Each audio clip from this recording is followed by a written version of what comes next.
Hi, Judge Gunn, how are you? Good morning, Thank Salene. you Good, for your thanks. patience. Thank you for your patience and your time. I'm so happy to do this podcast interview of you.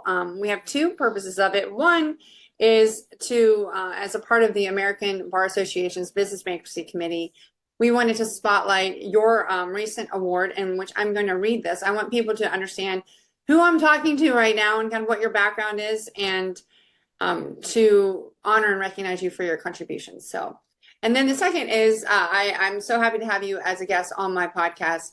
I have a list of questions that we're going to talk about pivoting and practicing law, and can't wait to ask you. So, the the ABA's Business Law Section's Business Bankruptcy Committee has named the Honorable Elizabeth L. Gunn, United States Bankruptcy Judge for the District of Columbia, as the 2025 recipient of the Kathryn R. Heidt Memorial Award.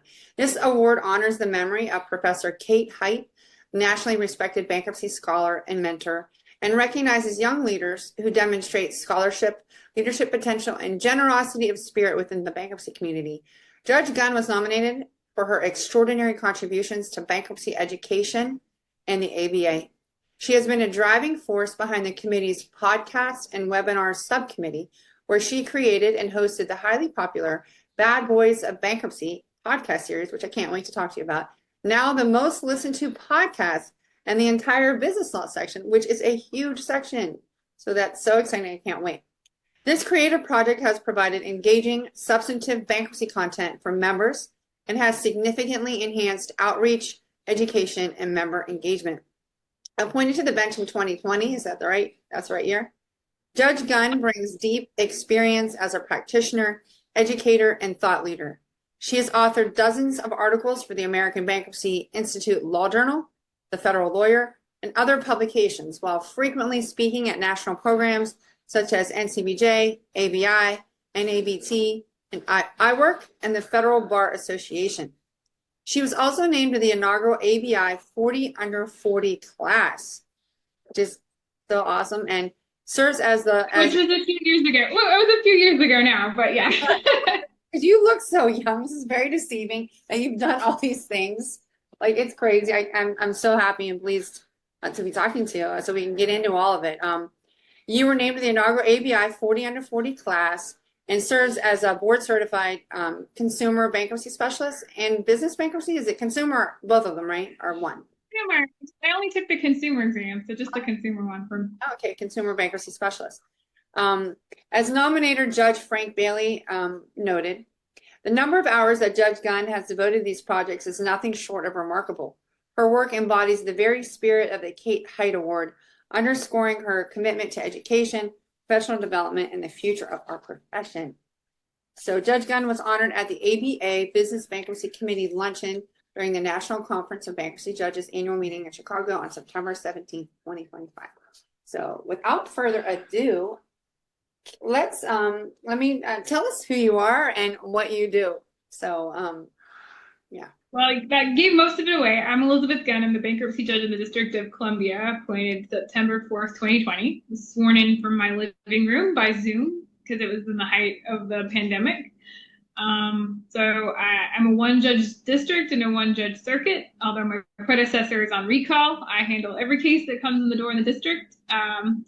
And it's quite the position. I sit in the same courthouse as all the other federal judges in the District of Columbia Circuit. So it's been quite a 5 years to be sitting on the bench here. But yeah, that's what I do. I grew up in a town of 3,000 on the Central Oregon coast, made my way east for law school, my way to Virginia before becoming a judge. So I've gone from small town to big town.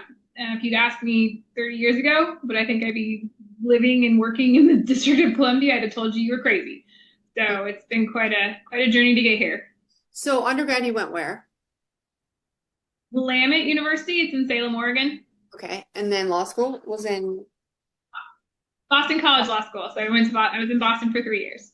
Okay, and then where did you practice after that? Can you give us kind of a picture of your road to the bench? Yeah, sure. I left law school in Boston and moved to Virginia. I spent 2 years at a large, multinational large law firm. And then after about 2 years, I went to a regional firm for 8 years.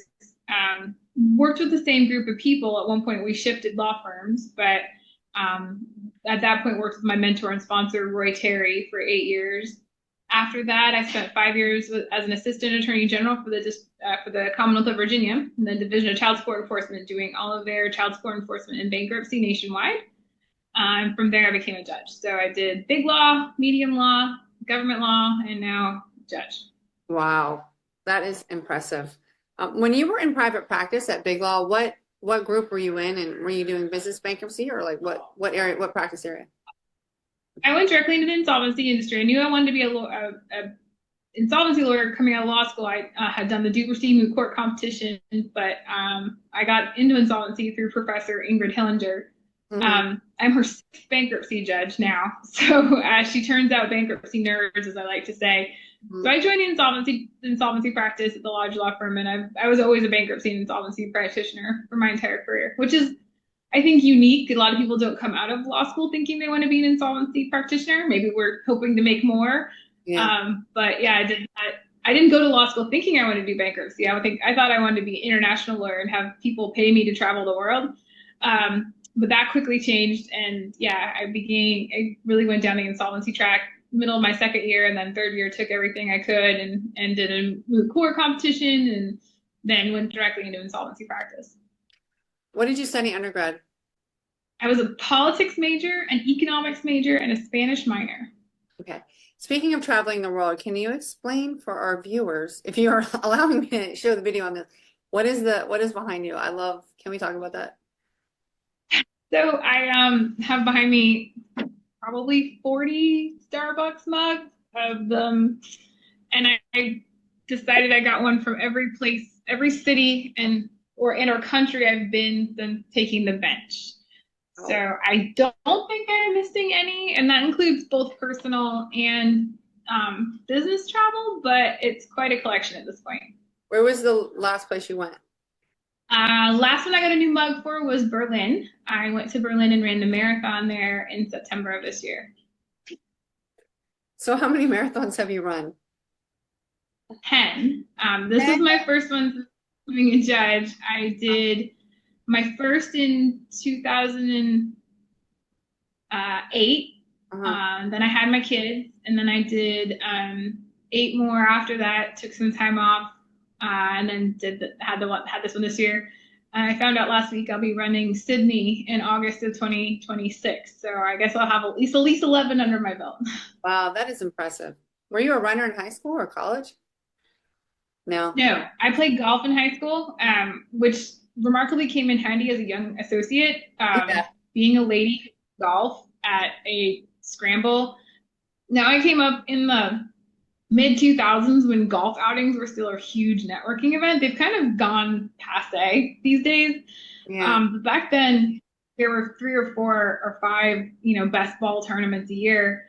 And as a young associate, especially a junior associate at the large law firm, the senior partner called me and goes, you golfed, right? And I was like, oh, yes, sir, I did. Scared to death. He goes, good. Well, we have a client who needs a 4th. You're going to go play with them. And I won like 2 of the 4 ladies awards at that tournament. And I think our team came in 2nd or 3rd or something, because I got to tee off on the ladies' tees, and at the time I could put it out there pretty far. And then that same client called. I think I played 4 golf tournaments in like 6 weeks, and I was like, guys, I actually have a billable hour requirement. I can't be playing golf all the time. You don't count this towards my minimum hours I'm supposed to bill for you every year. Right. But I golfed. I was a swimmer for a couple of years. I actually didn't start running until I was an adult. Me too. I started when I was 32. I've just done half marathons, but I haven't done one in like 9 years. I do triathlons though, which are you're still impressive. I'm terrible on a bike. I can swim and I can do the running. You put me on the bike and I look like the lady from the Wizard of Oz when she's riding with the little basket, because I'm not fast. Everybody I've done a couple sprints and I get out of the water early on. I get out of the water top 10%.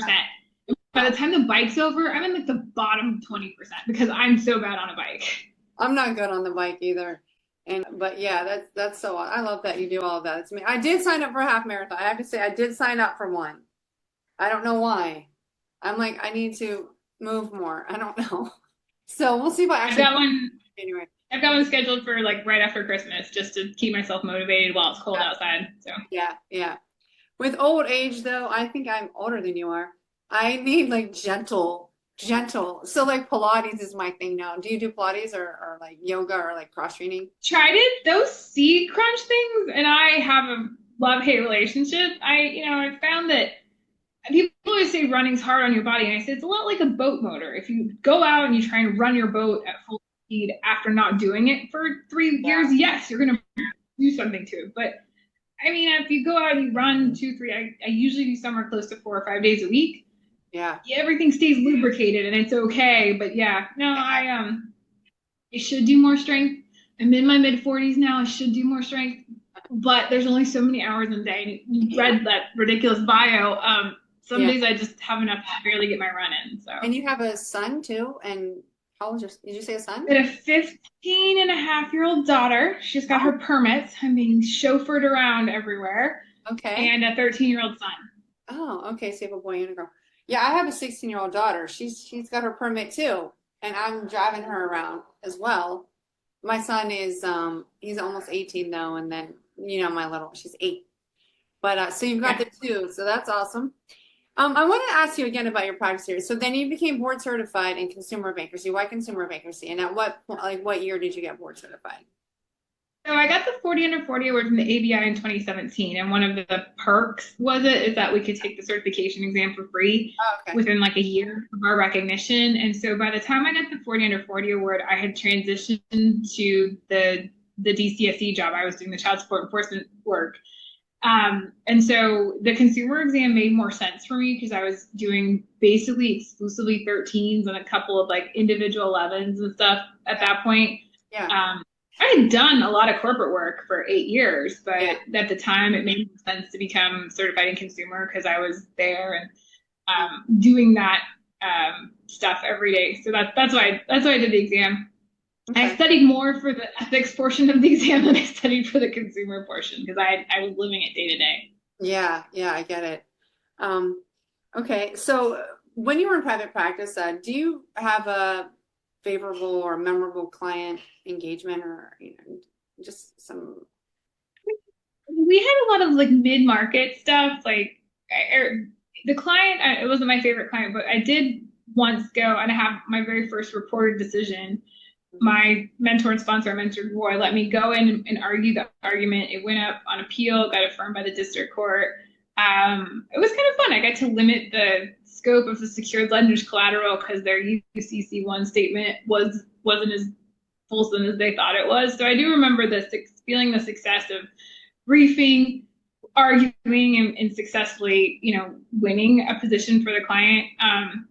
We did a lot of work. The other big one we worked in a lot was Land America, which was a big Chapter 11 that filed in 2009 in Richmond. There were 2 cases, and as part of that, we were part of a test case where it was 3 firms that worked together. So I worked with now my Judge Michael Fagoni from Maine and his partner Jay Geller, as well as another firm locally in town, and it was probably some of the biggest litigation I got to be involved in, which was a lot of fun. So those 2 stand out as just really different things as opposed to the day-to-day standard Chapter 11 stuff.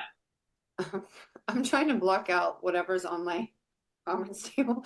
I'm like strategically trying to. That's okay. I've got like sweaters over here. So when you release the video, they're just going to say I'm a slob. It's all right. There's magazines over here. It's been I didn't clean up so well. That's okay. It's fine.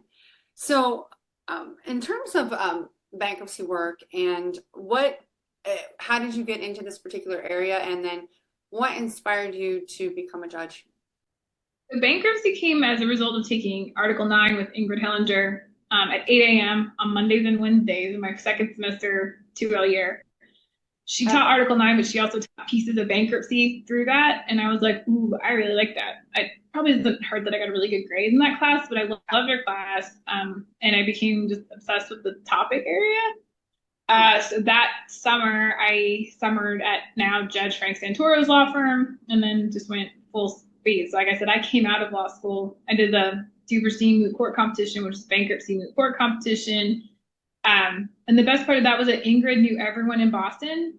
And so we benched in front of every major partner at every big law firm in Boston. And we did an en banc argument in front of 3 sitting bankruptcy judges.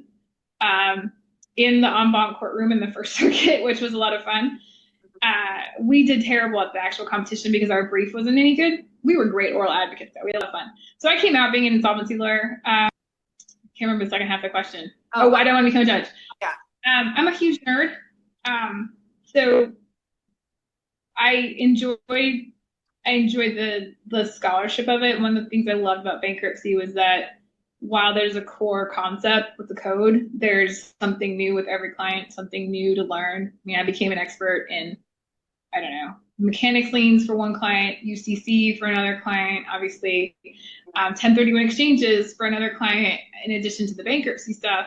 And I always enjoyed the learning part of it. I really enjoyed the public service aspect of it. I mean, I spent 5 years at the Attorney General's office, and while that was amazingly satisfying work, I didn't always get to see the results because I was working for the agency. I always thought I would. About 7 years in, Roy applied to be a judge. He was a finalist. He didn't get selected, but I had seen the application. I saw the process. He and I practiced interview questions. My mentor, Roy Terry. Okay, yeah. Okay. Yeah. And so he and I practiced with him, and then actually not about 9 or 10 years out, I applied once. I didn't get an interview. And then when this position came open, I said, well, if I get an interview, I'm doing better than I did the first time. And then I got selected. But it really has. It's a great way to it's public service, but I'm still getting to do all the things. Sometimes I miss what's going on behind the scenes, because sometimes you just see the results of the sausage. But I definitely have enjoyed it. I think I'm doing an okay job. You could ask anybody who here's in front of me; they'll tell you something else, I'm sure. But I really think it is. My colleagues have said the best job in the world. Awesome. Your kids, it's kind of being like Beyonce and like Beyonce's kids. It's like, do Beyonce's kids know what she does for a living? Like, do your kids fully appreciate like what you do and where you're at? Yes and no. Like, they know I'm a judge. They know sometimes I tell them you can't do this on YouTube because you can't, because of security stuff. Right. They also don't care. I'm also mom, and they don't care. The only time it ever really stood out was during COVID. I had just been appointed, and because I got appointed right in the beginning of the school year, and about mid-September, my son's doing third grade from home, and so my office is upstairs. His schoolroom was downstairs, but I could hear him. And I just hear him go, Miss Nixon, my mom's in the judicial branch, because they were doing the 3 branches of government. But no, at home, I'm mom. I wash their underpants and I set the rules. And I think they're figuring out, especially my 15-year-old, that, mom was a lawyer once. And so debating me is not a great idea. But I do live about 100 miles from my courthouse. I have like a local I stay. I have an apartment, but where my kids live is still 100 miles away. So they're very far removed. There's very few people who call me judge. Like, everyone I know still calls me by my first name down there. It's not nearly as if I was sitting right where I live. And then that could be be more impactful on their lives than there is. Like, everybody, all the parents of their friends just know me as Elizabeth. Oh, are you still doing that judge thing? Yeah. So it's a little bit different. Are you in Virginia? Yeah, my kids are in Virginia. Okay. Do you come from a family of lawyers? Yes and no. My mom's mother was one of 13, and there's a lot of lawyers in that Greek family, but my mom was a solicitor and my dad was in public education and then was an insurance agent. So, nobody in my immediate family was, but I have a cousin who's been a lawyer, and his uncle was a lawyer in Connecticut for a long time. I think when I told my grandma when I wanted to be a lawyer, she looked at me, she goes, oh, great, Elizabeth, what this family needs is another damn lawyer, because there were like 13 or 14 of them at the time in various sides of it. But on my dad's side, his mom was a school lunch lady, and his dad was a barber, and all of his siblings were teachers or laborers. So, professionals. Not in my immediate family, but definitely in my extended family. Yeah. I'm first generation lawyer. And at Villanova, where I went, they have a first generation lawyer society or something, or club. I'm like, oh, they didn't have that when I was there. So I wanted to ask you about your involvement with the ABA. Can you tell us how it shaped your personal journey or professional journey? And tell us about your involvement, particularly the podcast. I want to talk about that too. So I tried the ABA like in law school and like right out when like the law firm would cover it, and then I actually let it lapse. And when I became a judge, I saw that a couple of my baby judge classmates were on the board. So Craig Goldblatt, and people I knew, Judge Janet Boswick, and a couple of folks. I reached out and I said, "Do I get back involved? Is this something to do?" And because I could see that it was different. And one of the things I wanted to do is DC was not well known as actually having a judgeship, so I was trying to figure out ways just to be seen. And so at their encouragement, and Frank Bailey, frankly, who you mentioned, who's now a retired judge, was like, because he had mentored me when I was applying. He shuffled me in, and so I rejoined after becoming a judge and became much more active. It's Frank's fault. The podcast is really Frank's fault. I went to a meeting in Atlanta and he said, "Well, come with me to this podcast meeting." I said, "Okay." I didn't really know anybody. I just wanted to get to know people. Yeah. And they began this conversation. And in the conversation, they said, "We want to do a podcast series.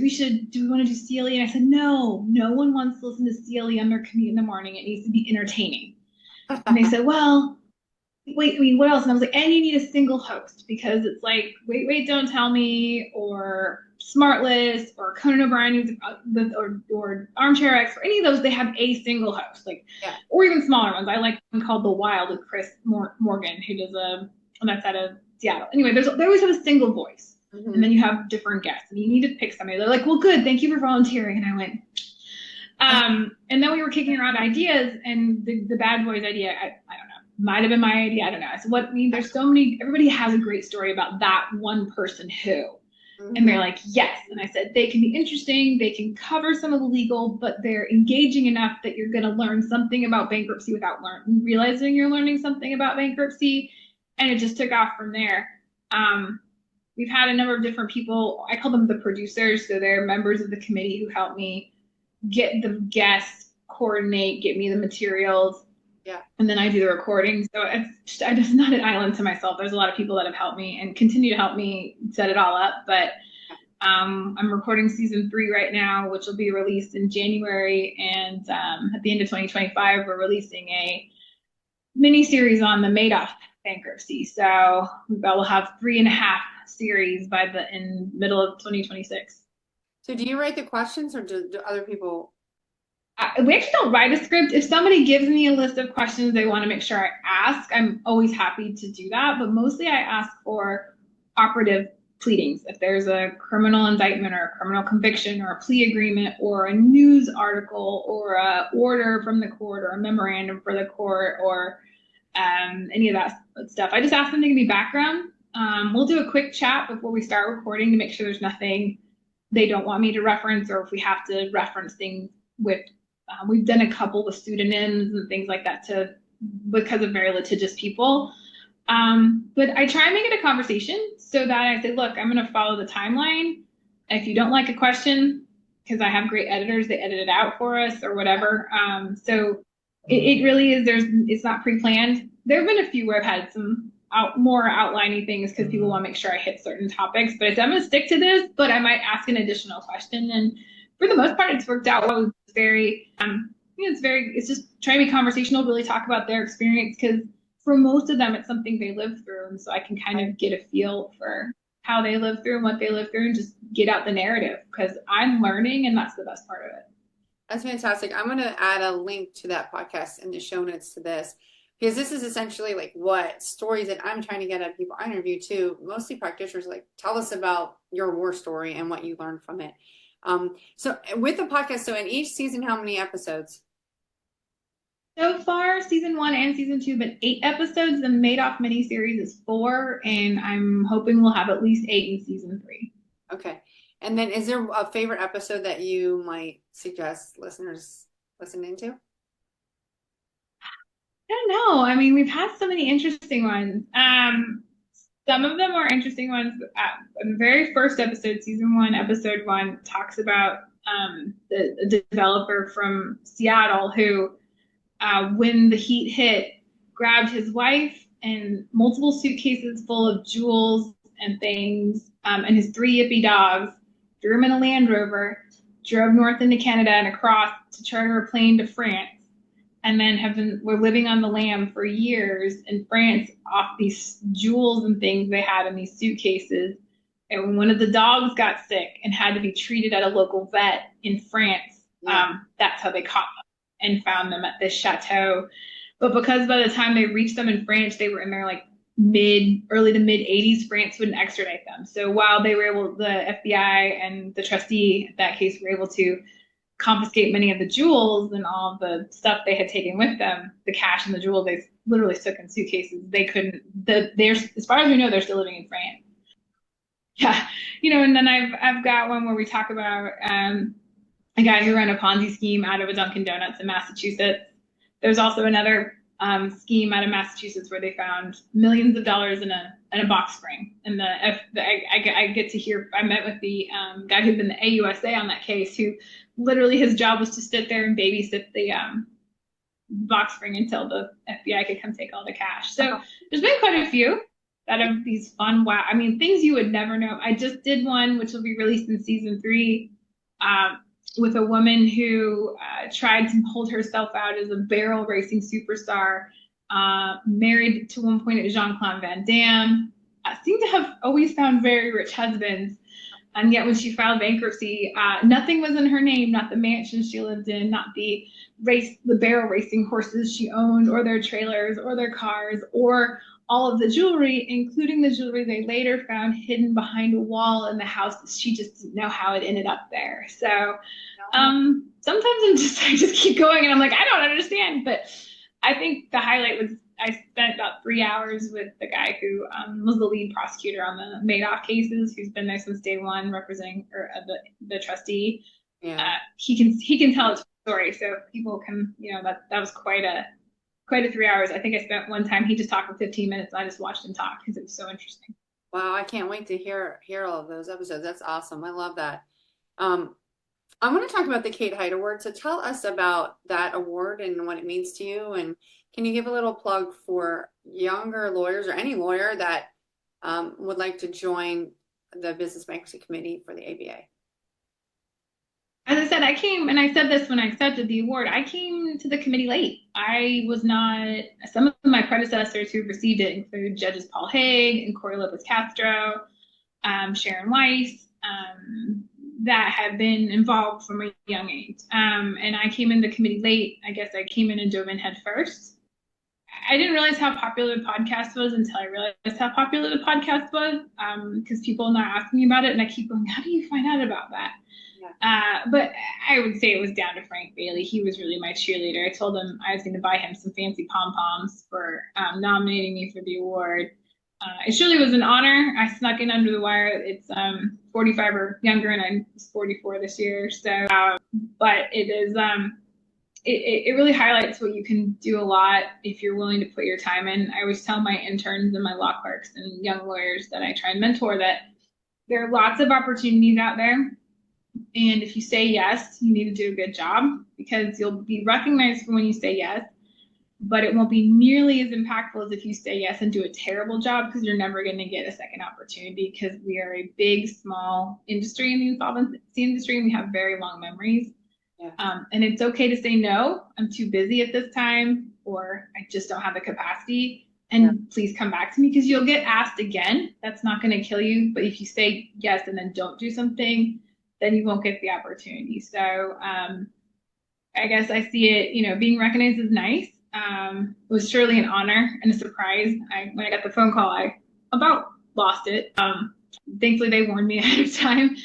But it is, I guess it's, in some ways it describes what I was doing anyway. I wasn't obviously doing any of this to be recognized for what I think is important, which is to try and give back what it was given to me, which is mentorship and opportunities.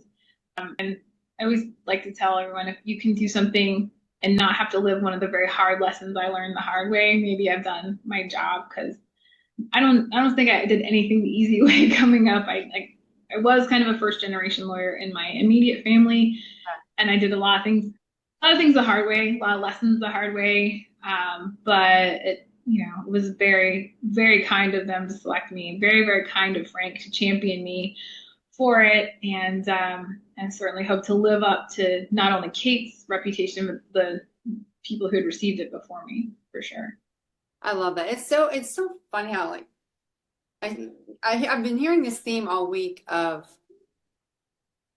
the calling to, if you've been through something difficult, to help people that are walking that same walk. And twice now, this is my second conversation that I've had. One was on a book I was listening to, and that's part of this podcast too for me. Just some of the difficult things that I've personally been dealing with too. And so I love that you're doing that in this profession, and I thank you honestly as another practitioner and another female. Like, you are a role model, and I love it. So I want to switch to I know in terms of advice for business clients in distress, and you're a judge, so do you have any little tidbits you want to throw out there for clients that are distressed and in business? Don't wait till the last minute, because the last minute can't be fixed. The worst cases I see, both when I was in practice and when I sit on the bench, are the ones that waited 2 months too long. Because if you can get in when things go from like a 1 on the bad scale to a 4 or 5, that can usually be reversed.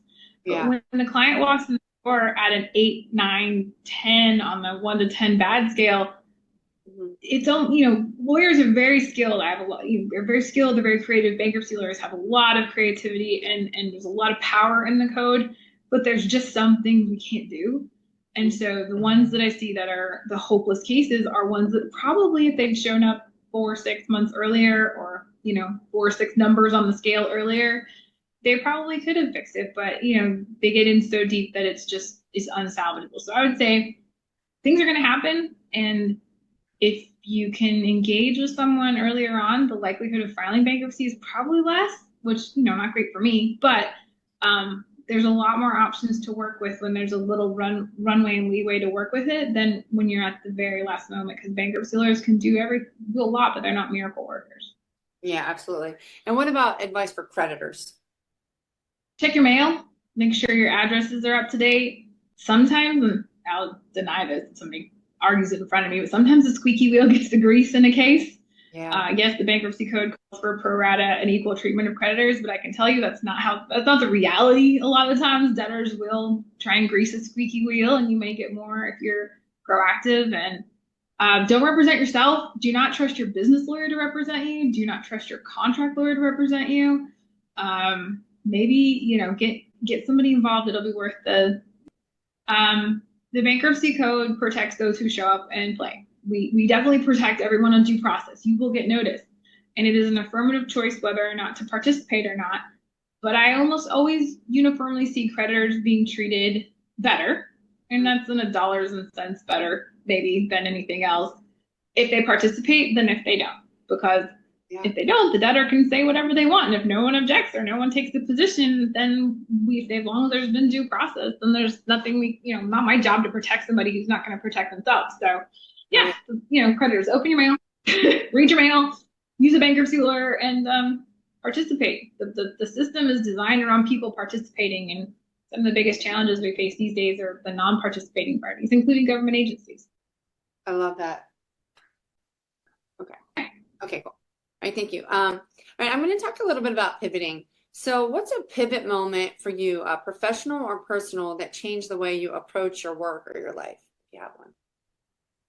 You can. So I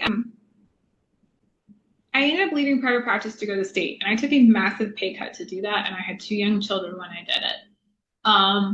But I had a lot of issues. I was having a lot of the internal things and internal politics in the firm. And I looked at Roy, my mentor and sponsor, and I said, I can't stay. I just can't stay. I'm not being treated the way I should be here, and I can't stay. I'm going to find a job because I have 2 kids, so I have to find a job. But when I went to the state, I had a lot of autonomy, and I had a lot of ability to create a reputation for myself outside of being Roy's associate, and that really created a national reputation as an expert in the intersection of bankruptcy and domestic support obligation law. I got the 40 under 40 shortly thereafter, and that really built a lot of momentum. But I had to be brave enough to walk away from dollars. But I got to, I had like a 9 to 5:30 job. I coached Little League Baseball for my son one year. I ran a number of marathons. I found a much better work-life balance. But I had to be brave enough to make that step, and I had to do it without burning bridges now. I will tell you, Roy is still the surrogate grandfather to my children. We do family supper once a month. That all happened in a way that was very, didn't harm me professionally in any way. And it could have been a lot uglier. But I had to reflect as to how I was being treated where I was and what I thought I could do somewhere else. And so I guess that's probably, and then obviously I threw my hat in for a judgeship thinking if I got an interview, it would be great. And then I ended up being selected. So another big pivot point. But the biggest one was probably choosing to leave private practice, going to the state, and finding a way to make my own footprint outside of private practice. I love that. That it takes courage. I know I pivoted several times as well. And so it does take bravery, but then in hindsight, I mean, look where you are now and what influence you have. It's remarkable. And how do you define success at this stage in your life and career? And has that definition shifted over time? Oh yeah, it shifted. I mean, when you come out of law school and you go to a law firm, you go, success is becoming a partner.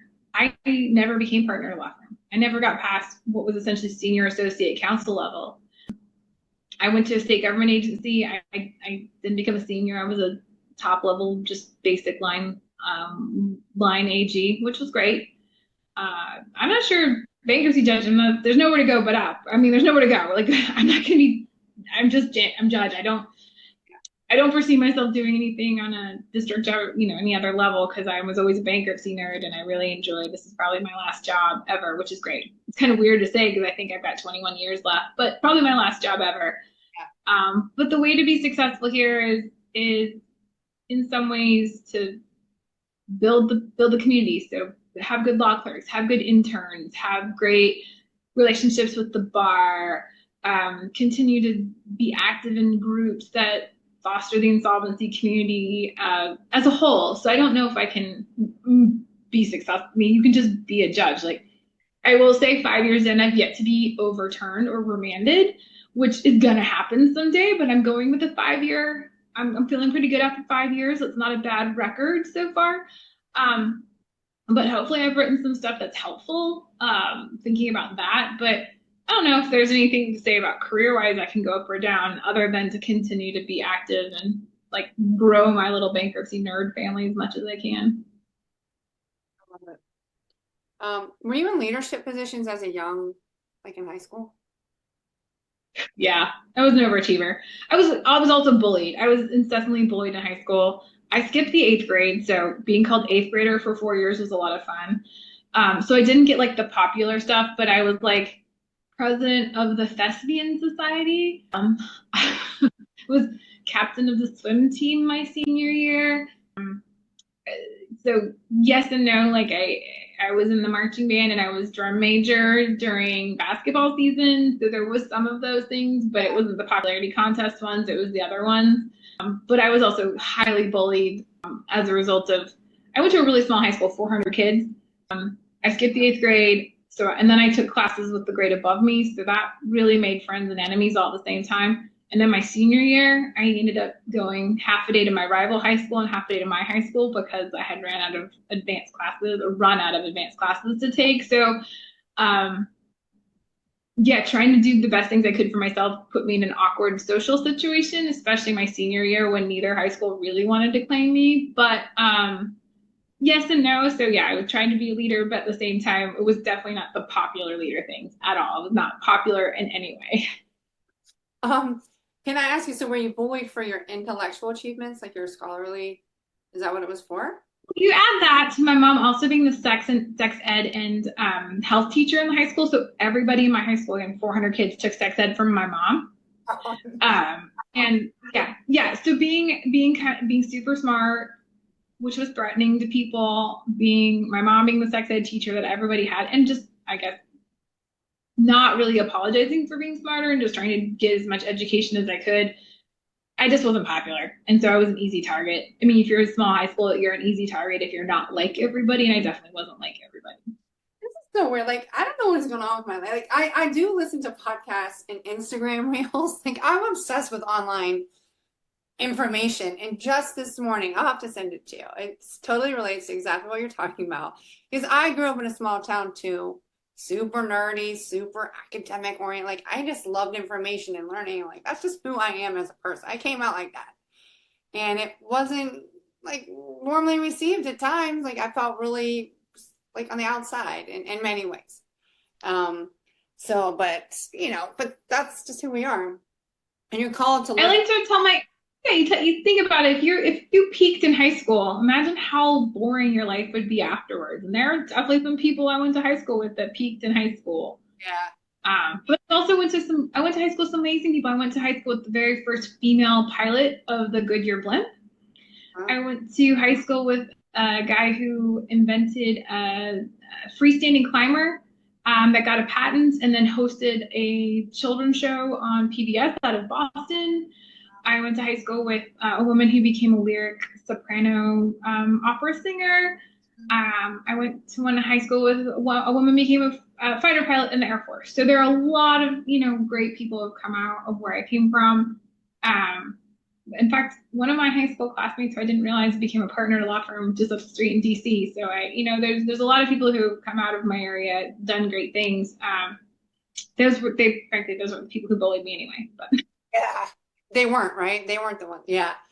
I had my son buy me a sweater for Christmas last year, and it has a black sheep on it. It's a green sweater, and it's like white sheep and one black, but I'm like, that's me. Like it kind of sums me up. But and it's hard when you're young to be that, I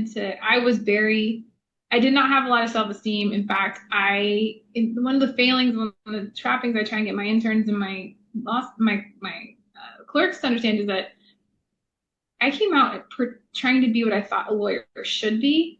And it wasn't until I stopped trying to be somebody I wasn't that I became successful in who I am. So I am maybe not the typical judge. I'm younger than a lot of them. I have younger kids. I'm pretty open about who I am and what I do. But I take my job very seriously. But if I pretended to be what people expect of a judge, then I would just be playing a role, and that's not who I am. And so it wasn't until I could accept who I was and how I was that I was able to really succeed in my career. So authenticity. It's like authenticity. Yeah. I love that. And I think it's super important. And I think some people actually never get there. Like our whole lives as midlifers, I think they struggle. They still struggle in their 50s. That's my next question, and we kind of alluded to it a little bit. Like, what lessons or perspectives has midlife and just life experience given you that your younger self didn't have? Is there anything else you want to comment on that? Or you don't have to please everybody all the time, but sometimes you have to I put it, you have to put on your big girl pants or your big girl panties and just go out and do your job the way it's supposed to be done. I'm frequently the only female in my courtroom still, other than my courtroom deputy and my clerk. And I have given people the finger. Like, this is the mom finger. Like, if I've given you the mom finger, it's because you're doing the little lady, let me tell you these things. I'm going to mansplain to you. And I keep going, I realize you want to mansplain to me, but you're wrong. So, yeah, I mean, I guess it's probably, you have to be a professional. And one of the things I struggle sometimes with the younger folks, and I sound young, I'm technically an elder millennial, but, I remember my first year working in a law firm, like I'd never been in a professional setting, really. I mean, I've done some summers, but you do have to be an adult. You have to show up. No one's going to hold your hand. There aren't time sheets in law other than billable hours when you get to a law firm. And, you are expected to do your job, and you're going to get feedback, and you're going to get negative feedback. Hopefully it's constructive criticism and not something else, but you're going to get feedback. No one's perfect. It's the practice of law, not the perfect of law. And I certainly was never perfect, and certainly still am not perfect. Yeah. But you have to listen. Don't make the same mistake twice. Don't have somebody have to keep reminding you that, no, the workday doesn't start at 11. Or, if we have a meeting at 9, it means we have a meeting at 9, not a meeting at 9:25. Notwithstanding the fact I was late today. Sorry about that. But, there's some adult things, and sometimes it's the life skills. Yes, there is a work-life balance. but you still, this is a profession and there are still some expectations, although I'm not afraid to draw the line. Like, you send me an email at 9 p.m., I'm not going to respond to it till the next day. That's just something I might check it, but I'm not going to respond. Or I tell my clerks this: if I've emailed you after work hours, it's because I said something I didn't want to forget. I have no expectation of you responding to me unless I say I need a response now. And so there's some of those things that if you haven't ever had a professional job, it's really hard. You know, that's the thing I see the most is, don't pretend to be who you're not, but also remember you're a professional. So there is a difference between respecting the job and like pretending to be something, and that you have to find that balance. Right, absolutely. I love all that.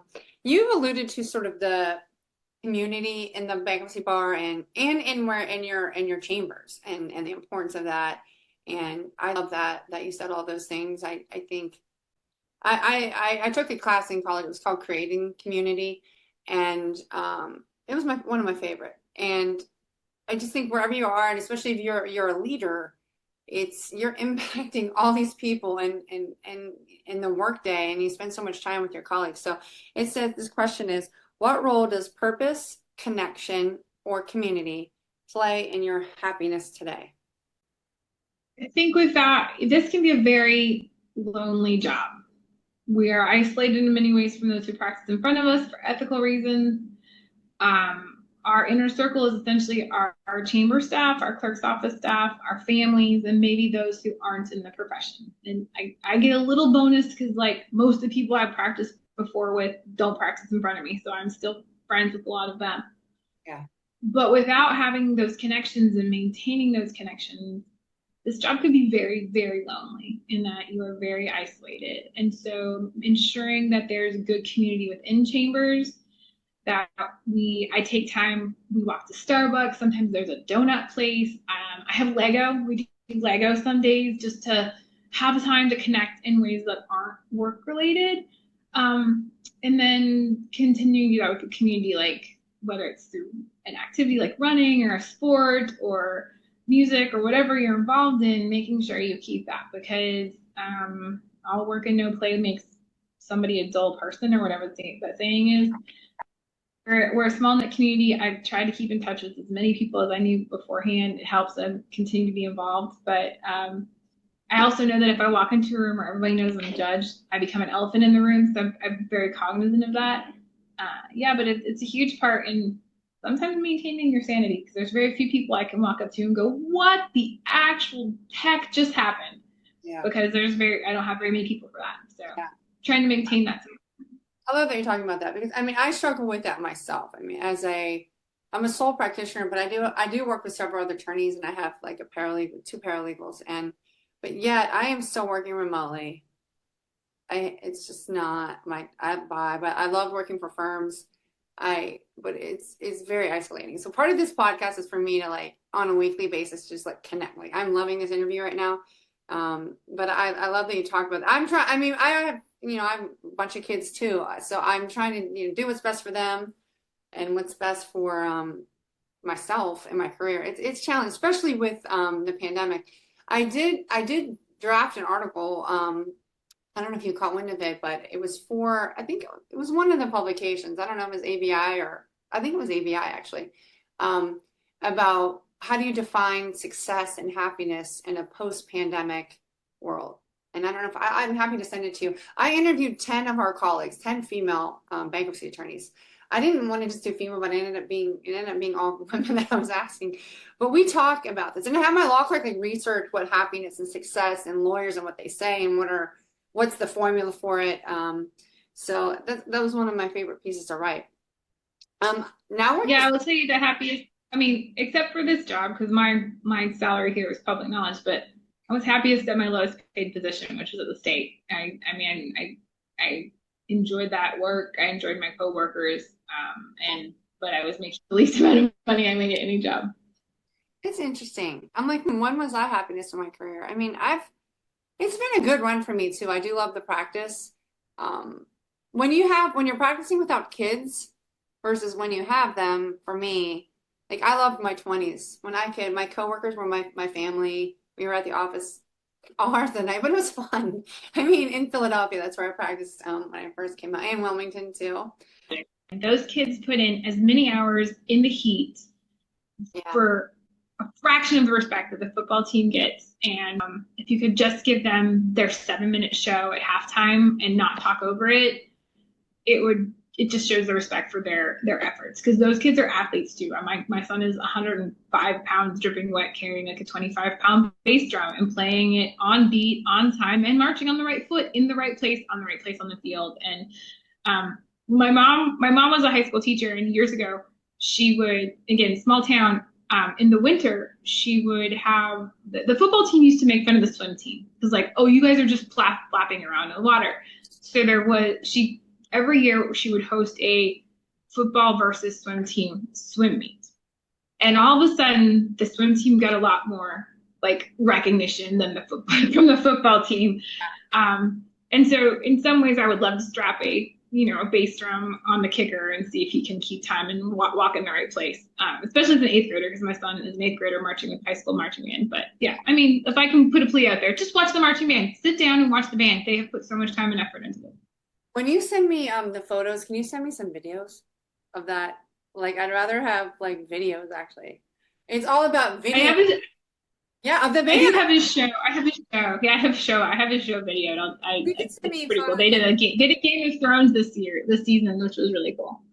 Yeah, I'm all into the photography, and so when I would go to these games, I'd always bring my camera and my phone, and I like a journalist. It wasn't just my kid; it was like the whole pageantry of it and the band. Like I loved photographing and the sounds of the band, and I'm gonna miss it because yeah, but so cool. I love that you say that. Okay, I've got my 10 rapid fire questions. So something most people don't know about you. Is there something you can come back? Yeah, let's come back to that one. We'll do that one last. We'll come back. It's actually 9 questions. What do you do in your free time? What brings you peace, joy, or flow?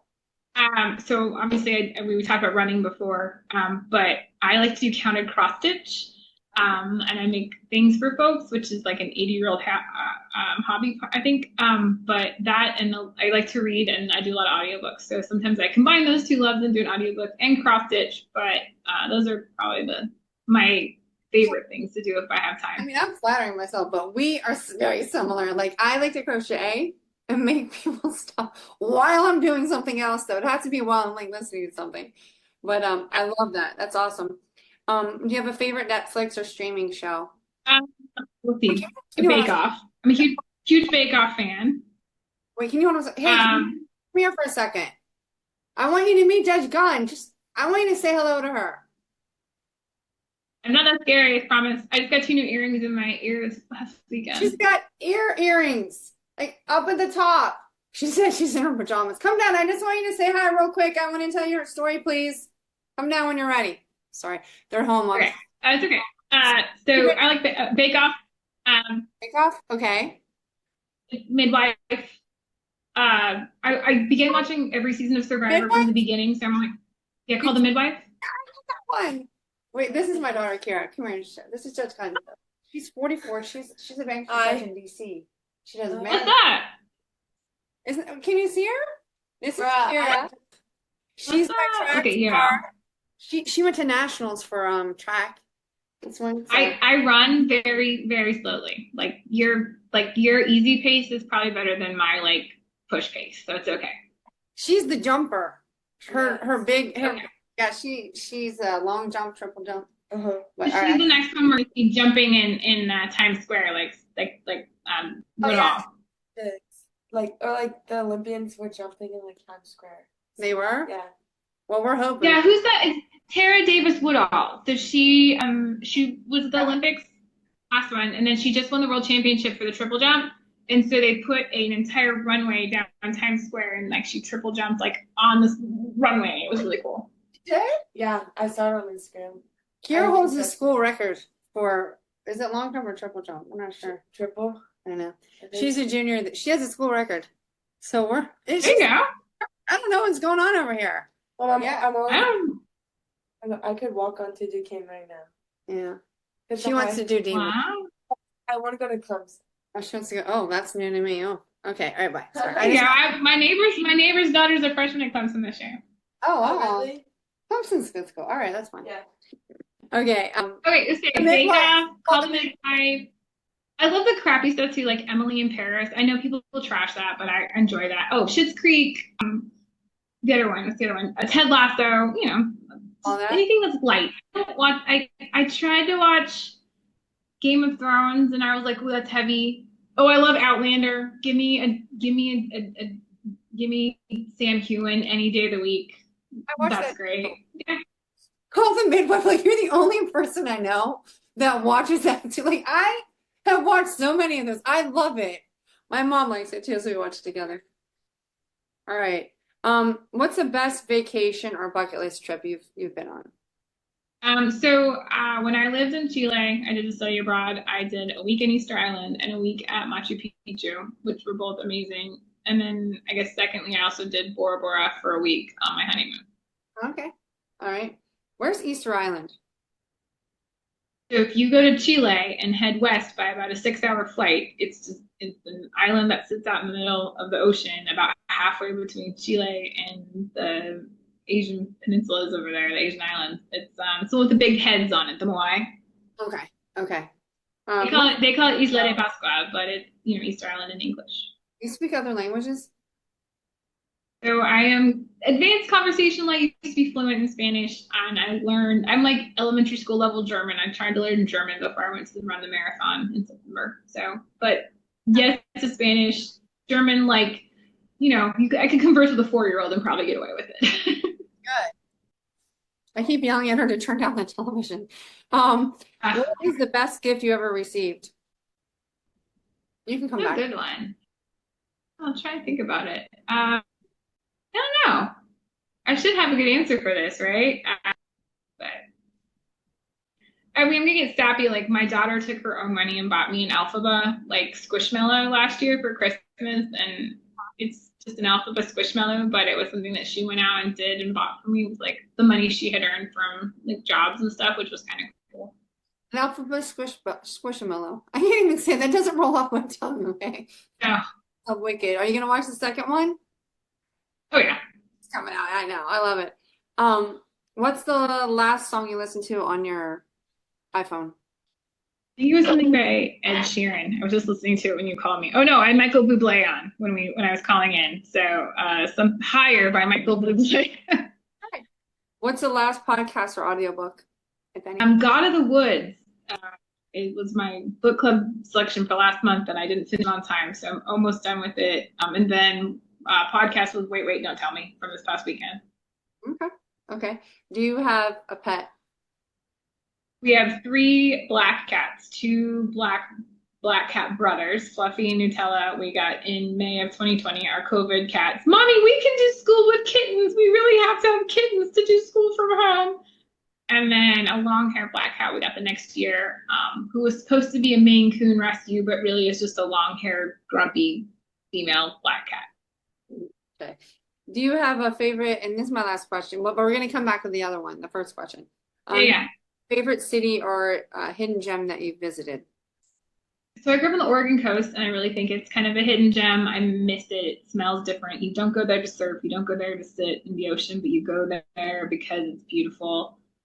So any place on the Oregon, especially the northern Oregon coast, is awesome.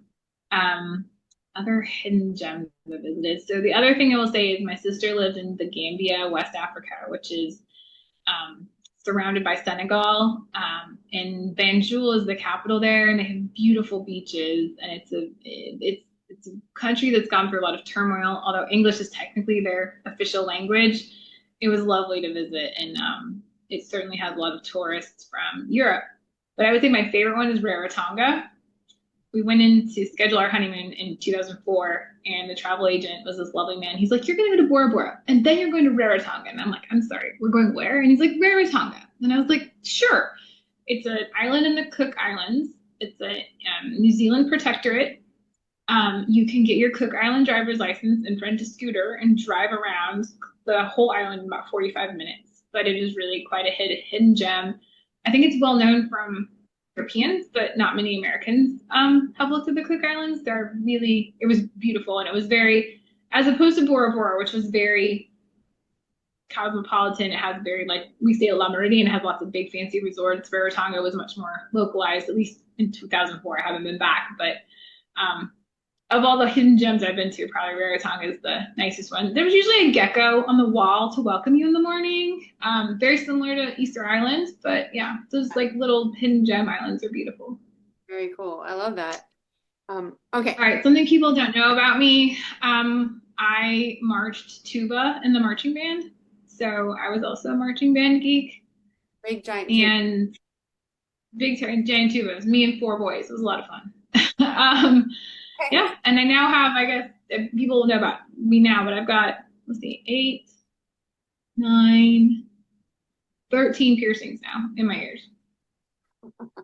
When was the last one that you put in? Weekend. I got 2 on Sunday. Oh, I love it. It looks cool. It looks very They were cool. so for people watching on video, it's the 2 sparkly ones down here. I finished the Berlin Marathon prize to myself. So eventually I'll have a stack of multiple hoops running down this side, but I have to leave them like this. You are cool. That's very cool. I don't know, but I don't go up the ear. I don't go up the ear with the piercings, but Oh yeah, cartilage is a whole cartilage is a whole different thing than getting lobes done. It takes longer to heal, but I don't know. It's been fun. Speaking of cartilage, my daughter's she's getting an ear made out of her ribs. She doesn't have an ear, the little one. Yeah, she doesn't have a right ear. So March 3rd, this is the year of the ear. So she's having an ear made out of her ribs. See, I'll keep you posted on that. Yeah. Medicine is amazing. Medicine is amazing. My son had glaucoma surgery at 12. So we're he's a glaucoma stent. So I'm very educated on eye. Oh, wow. Okay, I've got the last 4 questions. In the Pivot Playbook, we end each interview with 4 pivots. A pivot you're most proud of. I think you kind of alluded to it, unless there's another one. I think being brave enough to work for the state and then being brave enough to apply for a judgeship, which I didn't know if I was qualified for, but I certainly am thrilled to have received it. A practice that keeps you grounded. Being a mom. A principle that guides your decisions.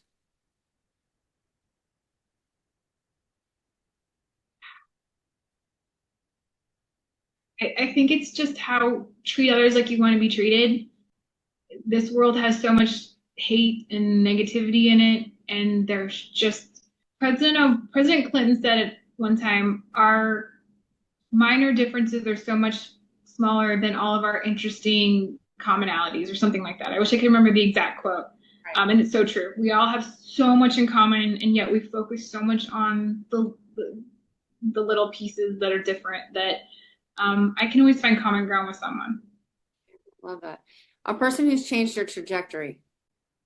Roy Terry, my mentor and sponsor, and now my kids' grandparents. He did more for me than he ever knew he did, and got to speak at my investiture, and for sure that, and my mom for sure. My mom has Alzheimer's now, so she'll never understand how much she did for me growing up. She taught me how to stand on my own 2 feet, how to struggle through and make things happen, and just how to be unconditionally supportive no matter what your child or children want to do. I love that. And then finally, what's one piece of advice you'd give to someone at a crossroads ready for their next pivot? Be brave.